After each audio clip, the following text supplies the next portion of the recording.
Hey, what's up, all you animation nerds out there? I'm coming at you with a new thing we're trying out.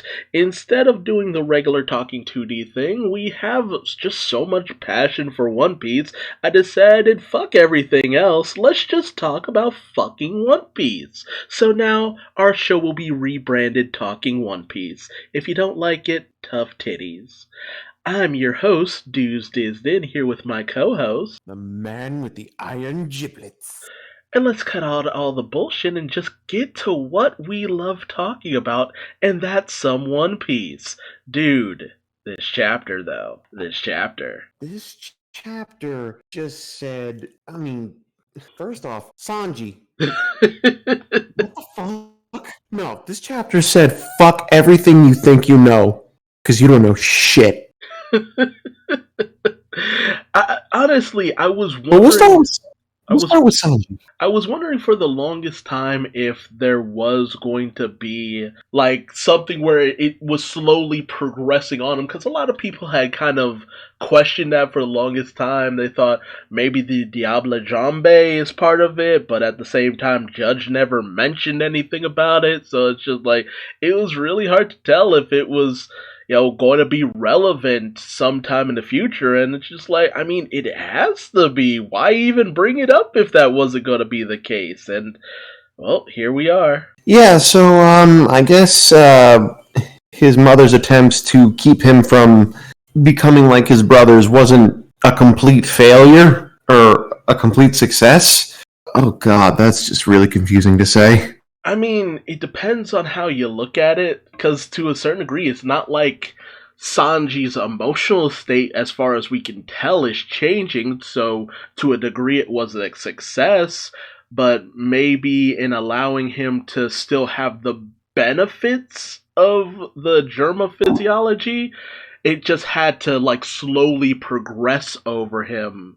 Because, I mean, we've seen if you've seen the sketches that Oda has made of, like, Sanji at, like, 40 and 60, hey, he seems like he grows up to be a fairly healthy young man, so I don't think this will have too much of an effect on his personality. I guess. Well, okay, so let me rephrase that. I guess, what she was trying to accomplish with Sanji was keeping his humanity, and in that regard, that's a success.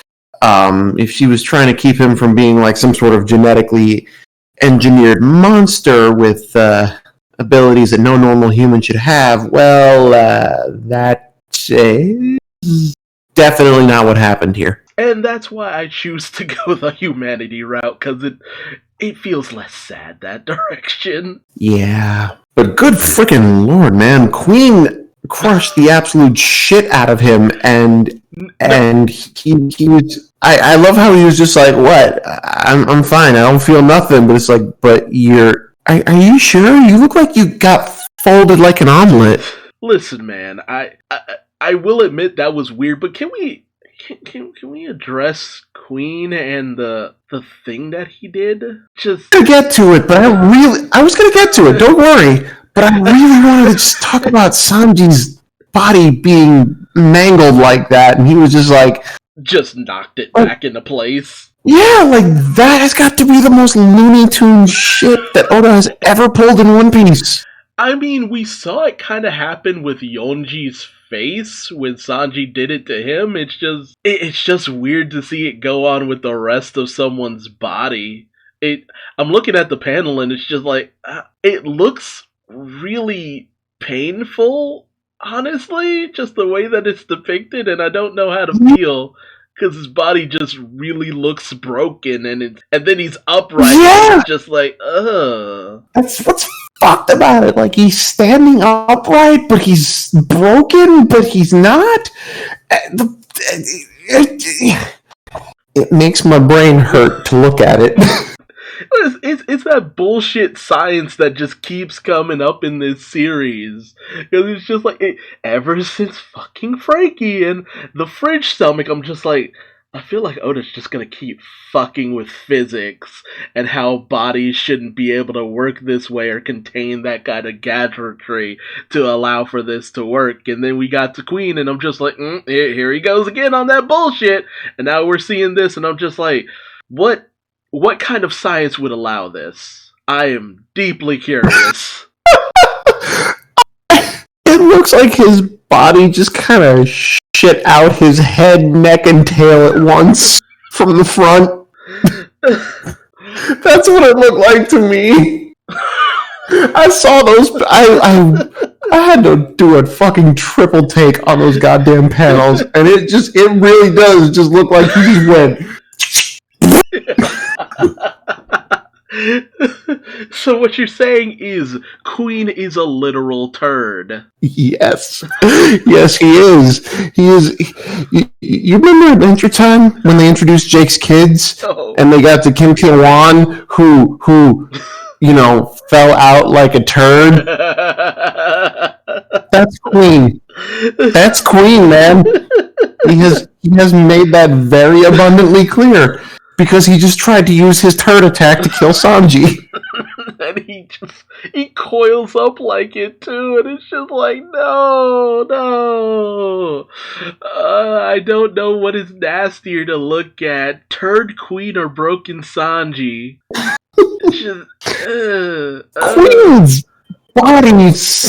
Queen's body without the rest of him is...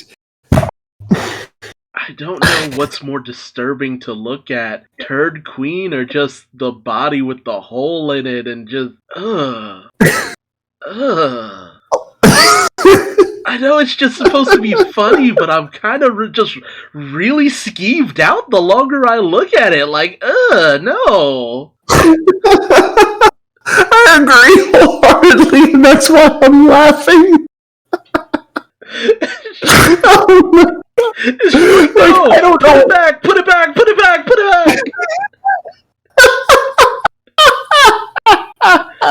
People are gonna look at this in the future and just be like, "What the fuck is that shit?" It's just we're just gonna sit here like, "Yeah, we got nothing. That shit was fucked. That shit was super fucked." It's the Kaku fight taken to an 11, and it's just like, you know what? The Kaku fight feels normal by comparison now. It does. It does. I just watched the Kaku fight. It's ridiculous, but yeah, in comparison to this shit, that's totally normal. That's typical. What we've seen here with Queen, this is... like, I don't have the right words for it, but abomination comes to mind. Seriously. Like, the only excuse possible is just the fact that Queen modifies things with mechanics and chemicals and shit to the point where he just can do whatever the fuck he wants with his body. Like, that's the only sense of rhyme or reason I can wrap around this that doesn't just put me on the path of insanity, just losing my fucking mind over this. It's like you said, it's some Looney Tunes shit, man. Queen is like a Looney Tunes villain crossed between a Ninja Turtles villain. Because like his general aesthetic is that of something you'd see in a Ninja Turtles cartoon, but his every antic, his every action. He's nuttier than squirrel poop. You fit right in with Bebop and Rocksteady and Krang and the Triceratons and just...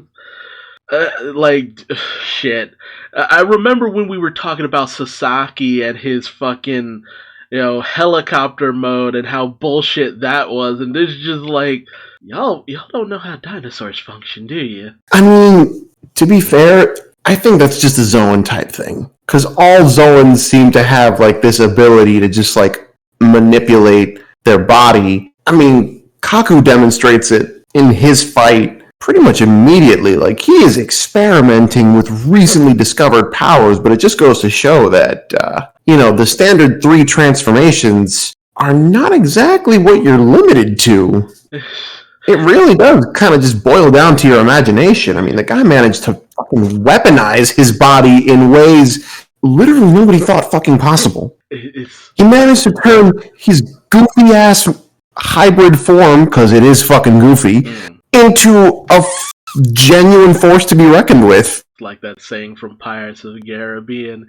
It's just like, the three forms rule is more like guidelines than a hard rule. Yeah, more or less. I mean, Chopper is pretty much a prime example of exploiting this with drugs. And Black Maria. And Black Maria.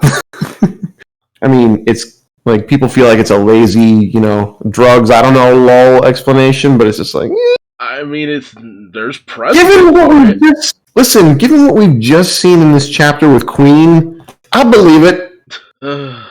Oh god, I just had to get all that out of my system, because it's just like, you know what, it's probably for the best we talked about that first, because you know what, I just need to let that one go, just let that one go, just be able to move past it, because I don't know if it's going to be prevalent going forward. Oh no, we were going to have to talk about the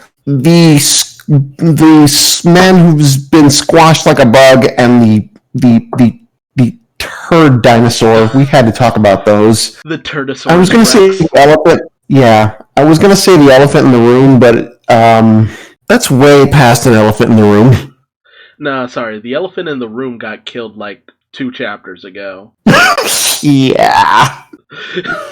The elephant in the room was already knocked out of the building and he's bleeding on the floor. We're past that. We're long past that one. That was tame by comparison to everything else, like you said. Yeah. Even looking back on it, I'm gonna be real disturbed by seeing this one animated. This is about the point where One Piece turns into a horror show. Like, seriously, it's just like, there's no way to, like, you can make this as goofy as you want, but the visuals alone just no. And they're gonna linger on this shit too. I don't want it. Listen. I have a feeling the next chapter is going to start bringing shit to resolution. At the very least, we're going to see Zoro and King start duking it out, and likewise with Sanji and Queen. I assume. I mean, let's see. What's left to do in Onigashima? King, Queen, Kaido, Big Mom, Hawkins. Yeah. Apu. We still don't know what the fuck happened to Apu. Yeah. Orochi. Yeah, Orochi has one head left. I feel like that one's gonna go to Momo. I mean, Fukurokuju. Momo's kind of got his hands very full at the moment, so I don't know how well that's gonna go down. Consider that Orochi is a small motherfucker compared to Momo's giant dragon form, and even if he does take on, the snake form, he's still only got one head. Well, I mean, in terms of Momo literally has his hands full trying to keep Onigashima from, pulling an Age of Ultron at this point. So I'm still hoping that silhouette that we saw that has still yet to be addressed, it's been like, 20, 30 chapters or something? Like, Jesus. But you're right. I'm still hoping that's Hiyori. I'm still hoping she, teams up with Denjiro or some shit, and, I don't know, she gets the finishing blow or something like that, and Momo saves the people by keeping Onigashima from, pulling a dinosaurs on them, which, considering this rock is the one carrying the dinosaurs, I feel like this is some form of payback by evolution. There's a metaphor here. I'm just not sure what it is yet. Yeah, it's stupid, and I'm not sure what it is, and I don't think I want to know what it is. I feel like dramatic irony is definitely something coming into play here, but don't quote me on that. Let's see, we also had, Yamato has gone off to, do something about the explosives, and I'm not really sure how that's going to go. My thought, and I don't know how well that'll work out considering where Onigashima is positioned, but with the fact that we have world government ships on their way to Onigashima, I just think it would be hilarious if Yamato manages to just launch all of the explosives out of Onigashima and they manage to land right on the world government ships, blowing them to shit. That would be the absolute funniest fucking thing ever, and I think he's gonna do it. That would actually just solve a problem. And we never would have to address it either. It's just like, oh, that's a thing we don't have to deal with now. Okay. Something we might have to deal with is CP0 trying to kidnap Robin because Rob Lucci has given the order, get her. Which I've still been questioning, like, who is actually in charge of CP0? Because for some reason I thought it was the masked man with the goatee. I can't tell if that's supposed to be his actual face or if that's face paint. I'm not sure how his face works, but I thought it was the inverse, but apparently that guy works for Rob Lucci? So who does Rob Lucci answer to? Just... probably the 5 Elder Stars? I guess. Because it's really starting to seem like he's like real top dog, which just makes me wonder what the fuck happened in the 2 years we didn't see him. Well, he must have gotten his notoriety back real quick. Which, knowing him, is probably not hard. It was probably done through a lot of bloodshed, but, I mean, like, dude, you read the cover page where he kind of made it seem like he was coming after Spandam for revenge, and next thing you know, we see them working together, and I'm just like, but I wanted to see Spandam die. I wanted Lucci to kill him. We all wanted to see Spandam die. Honestly, I was pretty sure Robin had killed him at the end of Water 7. Broken bones obviously don't mean shit in this reality, which is funny because the difference between Spandam and Sanji is that Spandam, by all means, shouldn't be walking, but he got bed rest, so I guess he's better now. With Sanji, it's insta-fix. Yeah. Which is fucking bizarre. I mean, the way the anime depicts it makes it seem even more fucking brutal, because you see his back snap in between one of his, like, his lowest rib and the rest of his rib cage, and it's just like, oof!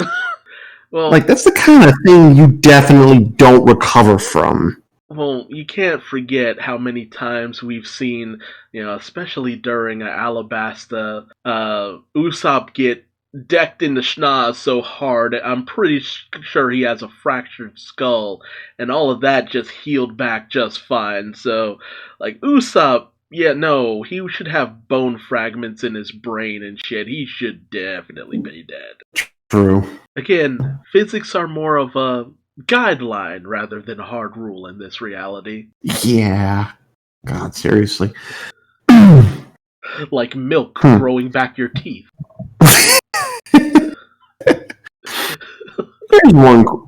Here's one thing I'm curious to see.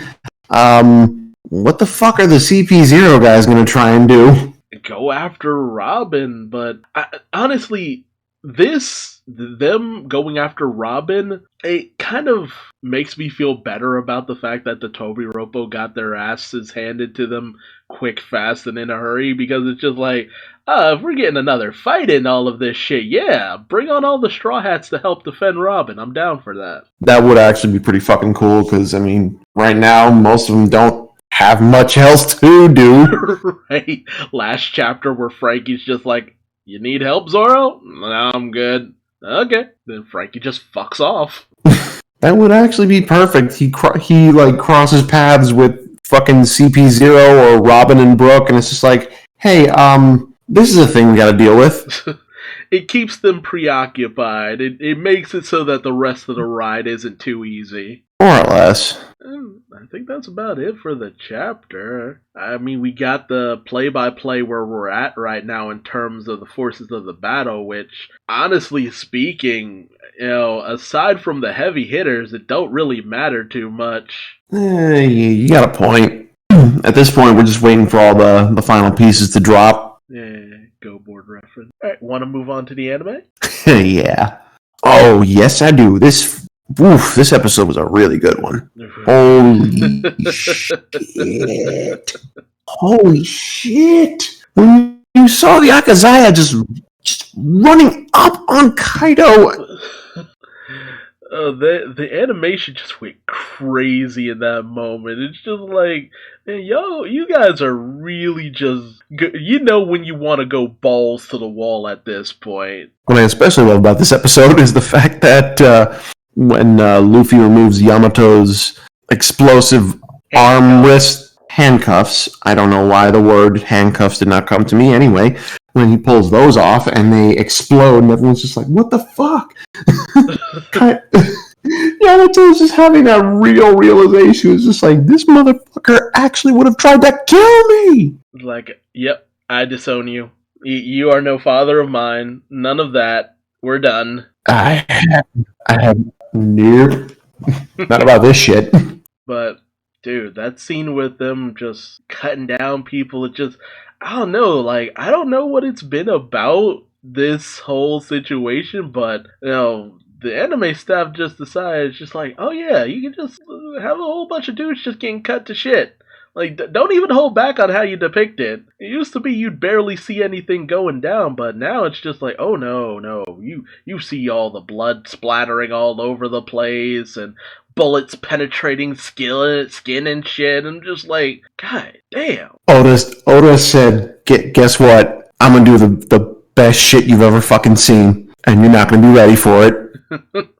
And you know what? I wasn't ready for it, but I'm enjoying every fucking second of it.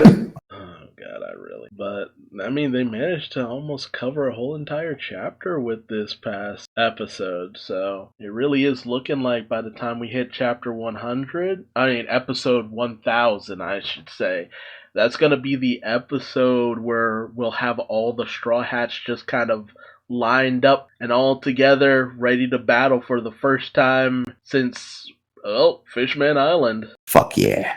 Fuck yes! That fucking legendary scene ready to go. The hype is so real right now. I'm gonna lose my shit.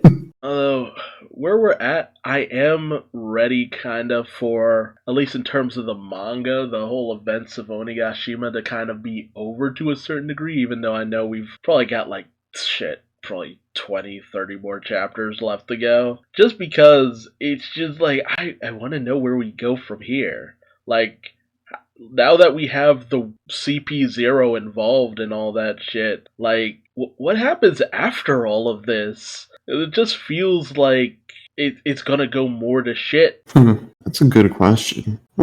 Let's see. One of two things are gonna happen. Either CP0 is going to go after Ramen right away and fail immediately. They're going to bide their time, wait for the right moment to, grab her when no one's really suspecting, or maybe they'll do both, just to keep it lively. It is a possibility, but it might serve for a good excuse to kind of get the Straw Hats moving after all of this, but I don't know, because, see, from my perspective, that would kind of suck just because this has been like a big battle for all of them. And usually we get a little bit of rest after something like this, but, with the world government trying to make a move, like, straight up immediately, it's just like, maybe that might not be the best way to go. Maybe we just have to set out to sea immediately after this and move into, like, the final few arcs. Yeah, like, on the one hand, I'm happy that we'll finally get the conclusion. On the other hand, I'm just like, you know what?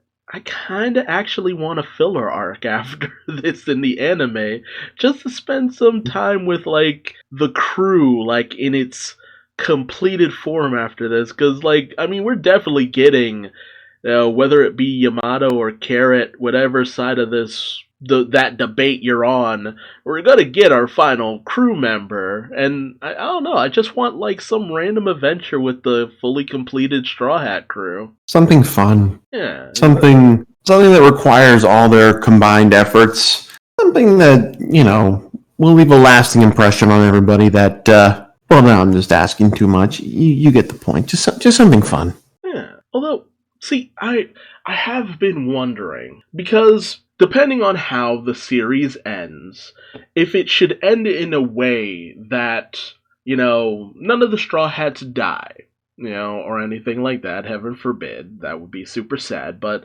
none of them die, and they just kind of ride off into the sunset to go on more adventures and stuff like that. Do you think the anime will just keep bullshitting more adventures for them, or do you think the anime will actually come to a solid conclusion? Might come to a solid conclusion, and at best, we could probably expect a few more movies.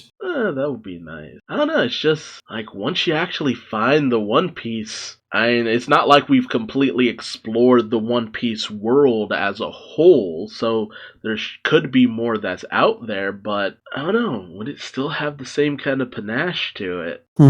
That's the million-dollar question, isn't it?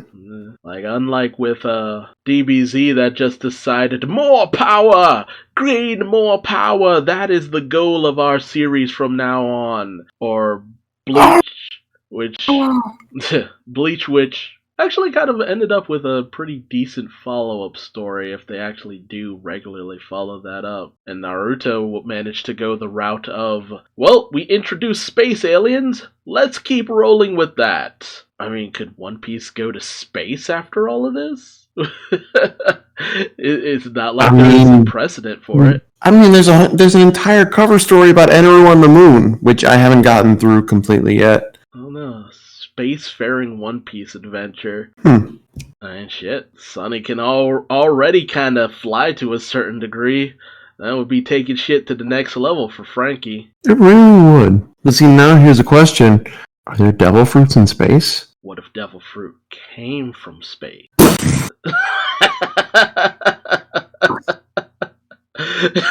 Wouldn't that just fuck up the entire how you think about this series in general? It's just like, nah, motherfucker, devil fruit came from space. Dun dun dun. But yeah, I don't know. Maybe it would be for the best if it just had a solid conclusion, and maybe they set a few movies, OVAs, stuff like that, like in the in-between time, have the full assembled crew just going on random different adventures here and there. It's not like they haven't done that before.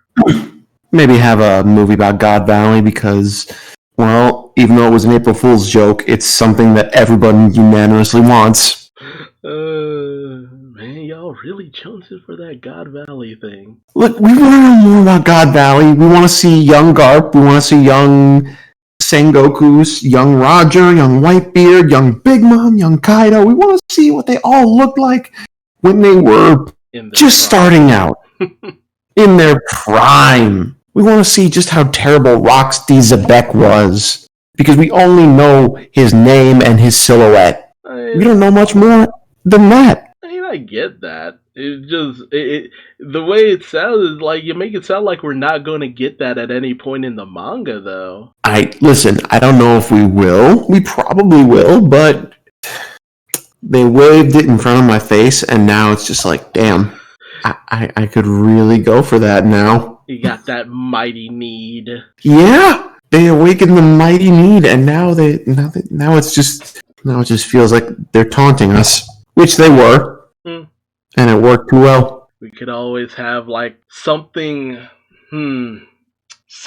akin to maybe some secret that the Straw Hats have to find out. And as they discover more about the secret, we see more and more stuff involved in God Valley, more details, more about the story of what happened there, and something along those lines. Because let's be real, the One Piece. I always heard this told by one of the directors at one point, but we never really got the basis for why it was.